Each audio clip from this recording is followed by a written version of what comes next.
খাদ্যের তালিকায় মাঝে মধ্যে এরকম ভালো মন্দ খাবার থাকলে সেদিন চালটা কিন্তু একটু বেশিই লাগে। আসসালামু আলাইকুম, সবাই কেমন আছেন? নতুন একটি ভিডিওতে আপনাদের সবাইকে ওয়েলকাম। খেতে পছন্দ করে না এরকম পাবলিক বোধহয় খুব কমই আছে। ননদ আর ভাবি মিলে দুজনে লেগে পড়লাম হাঁসের পেছনে। কিছুদিন ধরে শাশুড়ি মা বলছিল তার নাকি খুব হাঁস খেতে ইচ্ছা করছে, কিন্তু পাতি হাঁসটা আমার কাছে একদমই ভালো লাগে না। সব থেকে পছন্দ হয় রাজহাঁসের গোশটা, চীনের হাঁসের গোশটা। চীনের হাঁস, মেরি হাঁস আমরা দুইটাই বলি। আপনারা কে কি নামে চেনেন অবশ্যই আমাকে কমেন্ট করে জানাবেন। ঘড়ির কাঁটাতে রাত যখন 10টা বাজে তখন আমি আর আমার হাজবেন্ড দুজনে মিলে চলে গেছিলাম বড় বাজারে, আর বড় বাজার থেকেই একটা মেরি হাঁস কিনে আনছিলাম। এই ব্যাপারটা আমাদের কাছে খুব ইন্টারেস্ট ছিল, কারণ যদিও এর আগে কখনোই আমরা হাঁস কিনতে যাইনি, এটাই আর কি প্রথম কেনা ছিল। তো মাশাআল্লাহ হাঁসটা কিন্তু খুবই ভালো ছিল, গায়ে অনেক তেল ছিল। বড় বাজারে যেহেতু অত রাতে হাঁস কিনতে গিয়েছিলাম, তো এটাই আর কি সর্বোচ্চ বড় ছিল চীনের হাঁসের ভেতরে। তো এটা 2.5 কেজি ওজন হয়েছিল। আমার বড় ননদ আর আমার শাশুড়ি দুজনে মিলে প্রায় রাত 12:30 1টা পর্যন্ত এটা কমপ্লিট করতে সময় নিয়েছিল। ভিডিও করার অজুহাতে আমার আর হাঁসের গায়ে হাত দেওয়া লাগলো না, তারা দুজনে মিলে হাঁসটা কাটাকাটি শেষ করলো। গোশের কোনো কিছু রান্না করলে শুধু গোশ খেতে একদমই ভালো লাগে না। ডাল যেহেতু পরশুদিন খাওয়া হয়েছে, তো মাকে বললাম লাউয়ের খোসা দিয়ে আলু দিয়ে ভাজি করতে। লাউয়ের খোসার আলু ভাজি খেতে যে এত মজা লাগে, সত্যি মনে হয় যে গোশ রেখে এটাই খেয়ে নিই। লাউয়ের খোসাটা আগেই ভাজি করে নিয়েছিল, তারপরে এখানে হাঁসের গোশটা রান্না করবে, তো হাঁসের গোশটা ঢেলে দিল।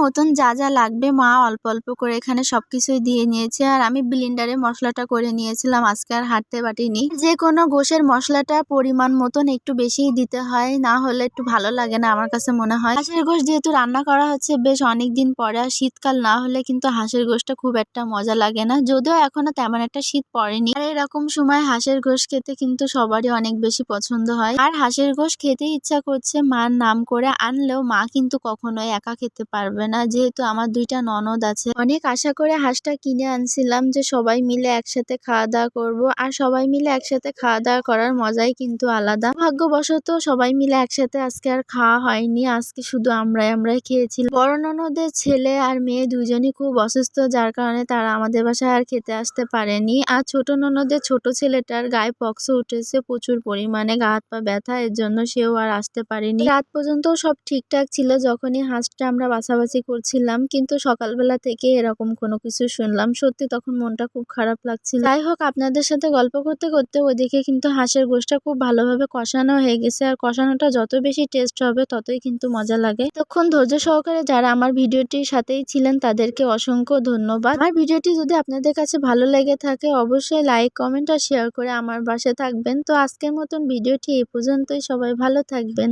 আল্লাহ হাফেজ। অবশ্যই আমাকে কমেন্ট করে জানাবেন মেরি হাঁস, চীনের হাঁস আপনারা কে কি নামে চেনেন।